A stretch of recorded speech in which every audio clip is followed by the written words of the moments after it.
le grand et talentueux Charles Bronson.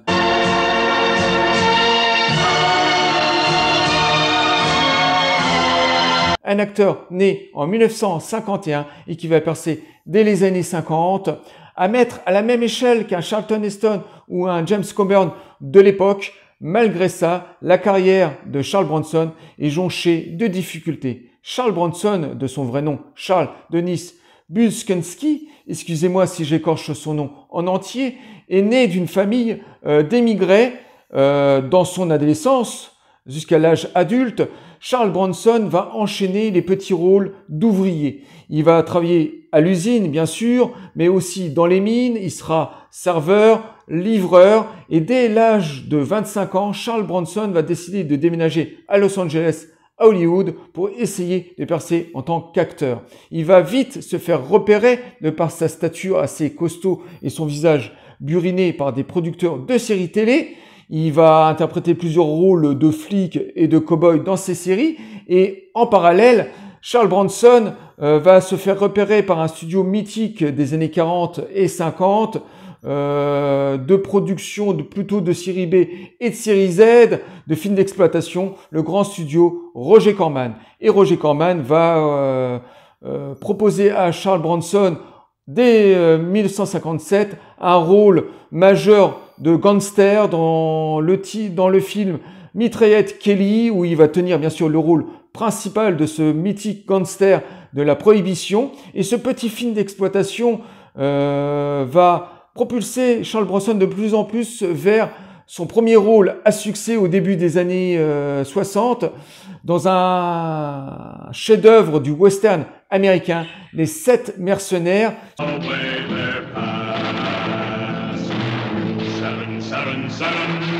Ce film, dans le rôle principal, était tenu par la grande vedette Hugh Brunner de l'époque, et dans un second rôle par un jeune Steve McQueen qui va devenir une méga star par la suite. Et le rôle de Charles Bronson dans ce film, ce mercenaire au grand cœur, qui est interprété magistralement. D'ailleurs, on retrouve aussi un James Coburn au début de sa carrière. Ce rôle va propulser Charles Bronson dans la décennie des années 60 dans une multitude de rôles majeurs dans des grands films. Surtout des films de guerre. On va le retrouver dans les 12 salopards, par exemple.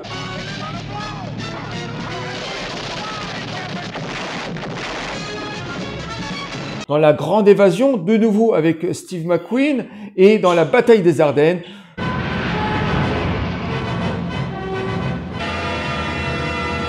Des grands films de guerre, tous réalisés par de grands réalisateurs. Mais Charles Bronson va pas seulement se contenter de tourner dans des films américains, on va le conseiller aussi de partir en Europe pour tourner dans des productions italiennes et françaises, et surtout dans le chef-d'œuvre de Serge Leone, Il était une fois dans l'Ouest.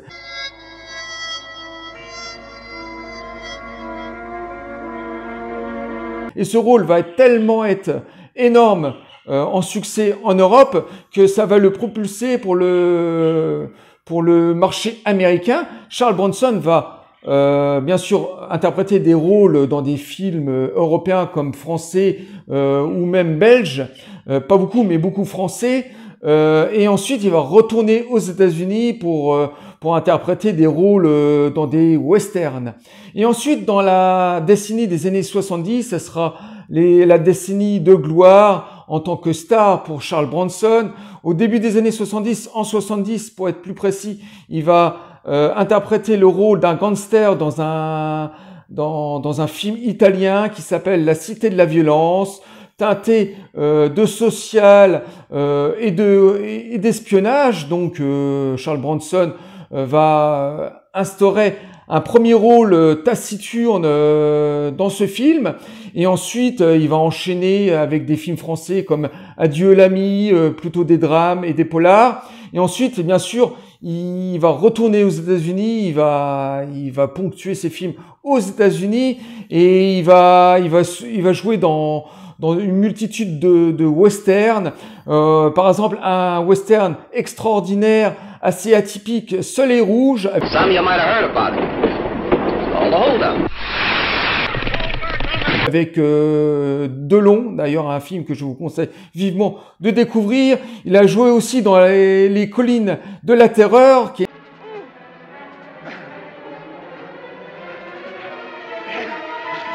un film assez violent où il faisait le rôle d'un Apache, donc une série B très réjouissante. Il va jouer aussi dans Mister Majestic, voilà, excusez-moi, Mister Majestic, qui est un polar où Charles Bronson interprète un émigré, un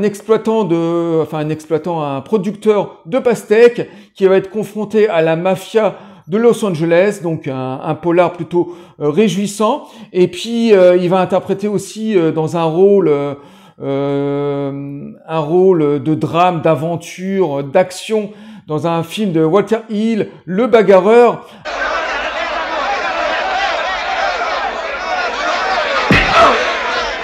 Alors là, il est vraiment touchant dans ce film-là, et c'est un film magistral, une série B, peut-être un des meilleurs films de Walter Hill de la période des années 70. Mais il y aura surtout un rôle majeur dans sa carrière qui va apparaître dès 74, un justicier dans la ville.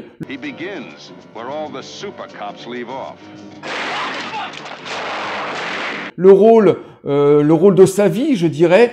C'est un film urbain, de vigilance, de vengeance, où Charles Bronson interprète le rôle de Paul Kaiser qui va venger la mort de ses proches en faisant justice lui-même. Et ce rôle va tellement être marquant que le reste des années 70, Charles Bronson va enchaîner ses rôles de flic avec ce visage de flic taciturne qui va être même le visage qu'il va interpréter dans les années 80. D'ailleurs, dans les années 80, on va retrouver un Charles Bronson assez vieillissant, et Charles Bronson va travailler essentiellement pour un studio mythique dans les années 80 de films d'exploitation de série B, la Cannon. Charles Bronson va tourner jusqu'à 9 films pour le studio.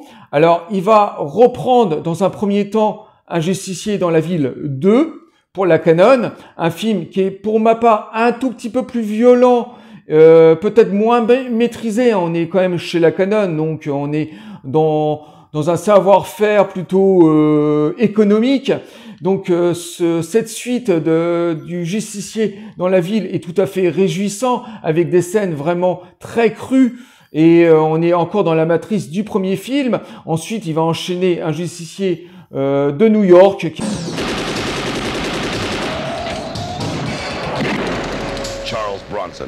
Qui est très différent. On est plus dans la matrice des Guerriers du Bronx, qui était un film italien qui avait du succès à l'époque. Donc là, on retrouve Paul Kaiser qui est confronté à la pègre et à la violence des quartiers du Bronx à New York. Donc on est très différent, c'est très différent des deux premiers. Et ensuite, il va enchaîner d'autres polars comme Le Justicier de minuit, où Charles Bronson interprète un flic qui est confronté à un tueur en série, un film extrêmement glauque. D'ailleurs, Vincent a fait une vidéo sur ce film qui est peut-être un des meilleurs Charles Bronson de la période Cannon. Et ensuite, de tête, il a fait Le Messager de la mort, qui était un film où Charles Bronson interprète un journaliste confronté à des familles sectaires comme ça, où il y a un meurtre, donc il faut aller résoudre le meurtre de cette famille.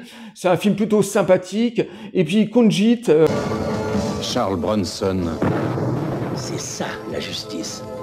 Dans Kinjite, qui est une sorte de relecture du justicier dans la ville, avec des proxénètes. Voilà, tous ces films de la Cannon sont des films assez remarquables. Donc Charles Bronson, éventuellement, va tourner uniquement dans les années 80 pour la Cannon. Et Charles Bronson, en parallèle, va énormément faire tourner sa femme, qui était aussi actrice, qui était Jean Erland, je crois, elle s'appelait comme ça. Et il fera énormément tourner sa femme dans ses films dans les années 70, jusque dans les années 80. Et ensuite, la décennie des années 90, voilà, Charles Bronson est assez âgé, il est dans la soixantaine. Il va tourner quelques films Pour le cinéma, il va continuer à tourner pour la Canon, mais ce sera plus la Canon parce que la Canon va être va mourir en 89. Donc il y a un des cousins de la Canon qui va continuer sous un autre nom. Donc il va tourner la suite, le dernier Justicier numéro 5, qui est une pure merde, une téléfilm. On retrouve un petit peu la matrice du premier, mais bon, c'est très oubliable. Et ensuite, il va tourner aussi pour Sean Penn, pour son film qui s'appelle The Indiana Runner, aussi qui est un film de baroudeur, qui est un drame comme ça, qui est plutôt sympathique, une première réalisation de Sean Penn. Et on va surtout retrouver un Charles Bronson à la télévision. Il va tourner dans une multitude de polars dans la lignée du Justicier, avec ses flics taciturnes, bien sûr, à ce visage reconnaissable. Et puis, il va jouer aussi dans la série Family Cops, qui sont les dernières productions de 95 à 99, une série de téléfilms, de familles de flics qui sont tous confrontés à la pègre new-yorkaise, des téléfilms qui sont plutôt sympathiques, mais quand même assez oubliables. Et malheureusement, Charles Bronson va nous quitter d'une longue maladie en 2003. Donc il nous laisse derrière lui une carrière très longue avec des centaines et des centaines de films. Alors je fais une petite récap. Dans les années 50, c'est les séries télé et Roger Corman qui va le faire découvrir. Dans les années 60, des grands rôle majeur dans des grands films hollywoodiens, et ensuite dans les années 70, à la fois le cinéma européen et américain dans des séries B à succès, et il tient des films sous son nom. Et dans les années 90, dans les années 80, ce sera la Canon, et ensuite dans les années 90, dernière période, téléfilm assez oubliable. Le grand Charles Bronson nous manque cruellement et il nous laisse un panthéon juste magistral. Et pour finir, une petite sélection de la carrière de Charles Bronson. Bien sûr, Charles Bronson nous a fait des centaines et des centaines de films. Donc, on commence forcément par les années 60. Alors, j'ai pas de film de la période des années 50 parce que Mitraillette Kelly était sorti en DVD, mais ça me tentait pas, l'histoire était pas extraordinaire, donc j'ai pas tenté l'aventure. Donc on va passer directement aux années 60 avec ce film, Le Maître du Monde, d'après les écrits de Jules Verne. Alors c'est un film de studio, pas extraordinaire, ça manque de péripéties, avec un Vincent Price dans le rôle principal et dans le second rôle Charles Bronson, qui est assez présent d'ailleurs. C'est un de ses premiers rôles majeurs, et c'est un film, voilà, c'est pas extraordinaire, voilà, ça, on s'ennuie énormément. Il y a quelques scènes d'action, il y a beaucoup de fond vert. On est quand même en 61, donc on va pas se plaindre. Voilà, c'est un film assez oubliable des années 60. Ensuite, passons directement aux années 70. Avec Le Flingueur. Le Flingueur est un film, est un polar assez violent où Charles Bronson fait le rôle d'un tueur à gages, confronté à un jeune novice qui veut prendre sa place. Et je dirais que c'est un film assez glauque. On est un peu dans la matrice d'un film de Clint Eastwood.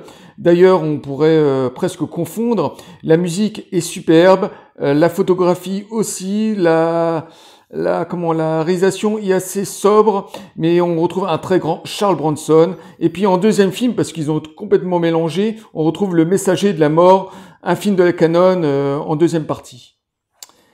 Après, bien sûr, forcément, le grand classique, Le Justicier dans la ville, dans son édition Blu-ray, qui est ressorti il y a de ça un an ou deux, il y a 2 ans, peut-être 2-3 ans.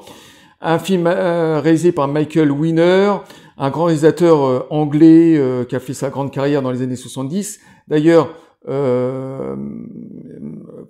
Charles Bronson a énormément travaillé avec lui et ensuite avec la Canon.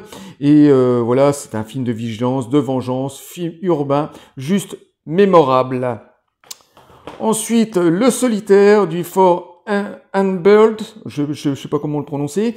Voilà, c'est un western plutôt sympathique, un huis clos dans un train avec teinté de d'espionnage. Voilà, c'est un petit peu un peu Sherlock Holmes aussi, retrouver l'assassin dans ce train. Donc Charles Bronson fait le rôle d'un shérif, hein, qui est obligé de retrouver ce meurtrier dans ce train. Donc un western teinté de thriller, donc plutôt sympathique. Ensuite, Le Bison Blanc, un des derniers des années 70, en 70-79, un film plutôt sympathique de Lee Thompson. Hein. Lee Thompson est aussi un réalisateur qui a beaucoup travaillé avec Charles Bronson dans les années 70 et même pendant la période Canon. D'ailleurs, Weiner et Thompson vont se retrouver chez la Canon. Hein. Ils vont énormément travailler pour ce studio. Et ce Bison Blanc est un film de monstre, tout simplement. Un western où il y aura un duo entre un Indien et un trappeur ou plutôt un chasseur de monstres, hein, qui est interprété par Charles Bronson. Ils vont faire équipe pour tuer ce monstre géant. Donc c'est un film, un western teinté de fantastique, assez fantomatique, hein, dans sa réalisation et sa photographie, et c'est un film plutôt sympathique. Ensuite, avec les compliments de Charlie, donc là on est dans la matrice du justicier, dans un rôle de flic taciturne. Charles Bronson dans ce film doit escorter une témoin qui doit faire tomber un grand bonnet de la drogue, et ils ont 48 heures pour arriver à New York, il me semble, et c'est un film de course-poursuite avec pas mal d'action. Un Charles Bronson des années 70, plutôt sympathique. Ensuite, Casa Nostra. Alors, Casa Nostra est un film européen, italien, il me semble, franco-italien, avec Lino Ventura. Alors, c'est un film plutôt sympathique, un drame. C'est plutôt un drame, voilà. C'est l'histoire d'un truand qui était enfermé parce qu'il a, il a pas voulu témoigner contre la mafia, donc il subit des peines de prison. Et puis il y a bien sûr dans le milieu, il y en a beaucoup qui pensent qu'il a parlé, donc ils envoient des hommes en prison pour le tuer. Et c'est un film très à suivre, avec un casting plutôt européen, des acteurs américains et européens. Et Lino Ventura fait le rôle d'un des chefs de la mafia, plutôt réjouissant. Donc un film très intéressant à découvrir. Ensuite, un film de la Canon, La Loi de Murphy, donc un body movie avec énormément d'humour, et Charles Bronson interprète de nouveau un flic taciturne et confronté à une tueur en série. Un film sympathique dans la lignée de L'Arme Fatale. Le Justicier de minuit, le film, peut-être le meilleur film de la Canon. Charles Bronson confronté à ce tueur en série, un film hyper glauque. Voilà, un film génial de la Canon. Un justicier dans la ville 2. Alors oui, on avait parlé tout à l'heure en disant que c'était extraordinaire, que le film était plus violent, peut-être moins maîtrisé, bien sûr forcément sur la réalisation, mais une suite logique et très réjouissant chez la Canon. Ensuite, un justicier de New York. C'est pas du tout dans la matrice des deux premiers. On est dans les films de violence urbaine. On est dans la lignée de The Warriors, hein, par exemple, ou du justicier, des guerriers du Bronx, hein, ce film italien. Paul Kaiser est obligé de faire le ménage dans les quartiers du Bronx à New York. Un film tout à fait sympathique, même s'il est assez burlesque. Ensuite, Conjit, un film plutôt sympathique, sujet tabou. Alors c'est un film où Charles Bronson interprète de nouveau un flic taciturne confronté à des proxénètes avec des jeunes filles. Alors donc c'est un film assez violent et aussi assez débridé au niveau des langages. Donc et puis ça manque un petit peu de budget, mais les scènes d'action sont tout à fait réjouissantes, avec des punchlines en plus. Et ensuite on passe à la dernière décennie, les années 90, avec le tout dernier justicier, Alors le dernier justicier, l'ultime retour, qui est très très oubliable. On retourne dans la matrice du premier. Paul Kaiser a refait sa vie et de nouveau confronté à la pègre new-yorkaise. Ce téléfilm, Flic et Justicier. Alors Flic et Justicier, voilà, c'est une histoire de famille. Charles Bronson interprète un flic à la limite de la retraite qui fait équipe avec sa fille, confronté à un tueur en série qui tue des enfants, il me semble. Donc un téléfilm regardable, je dirais, pour Charles Bronson uniquement. Et pour finir ces années 90, la série des Family Cops 1 et 2, il manque le 3. Et c'est des films qui sont tournés comme des séries télé, hein, avec des intrigues qui va avec. Voilà, c'est juste des histoires de mafia, des histoires de complot de famille, voilà. Et puis le patriarche de cette famille, Charles Bronson, voilà, va être obligé dans le numéro 2 de venger par exemple la mort de ses fils flics, parce qu'ils sont tous flics là-dedans. Et voilà, donc le deuxième film est peut-être plus intéressant que le premier. Voilà les amis, je viens de terminer cette rétrospective sur la grande carrière de Charles Bronson, donc un acteur à mettre au panthéon d'Hollywood. Et je précise que c'est la dernière vidéo avant mes vacances. Pendant une dizaine, voire une quinzaine de jours, il y aura peut-être pas de nouvelles vidéos, en tout cas pour ma part. Je ne sais pas si Vincent vous en tournera quelques-uns, mais en tout cas, pour moi, les vacances s'annoncent bien méritées. Je vous dis à très bientôt les amis pour de nouvelles vidéos. Je vous dis bye. Au revoir les amis.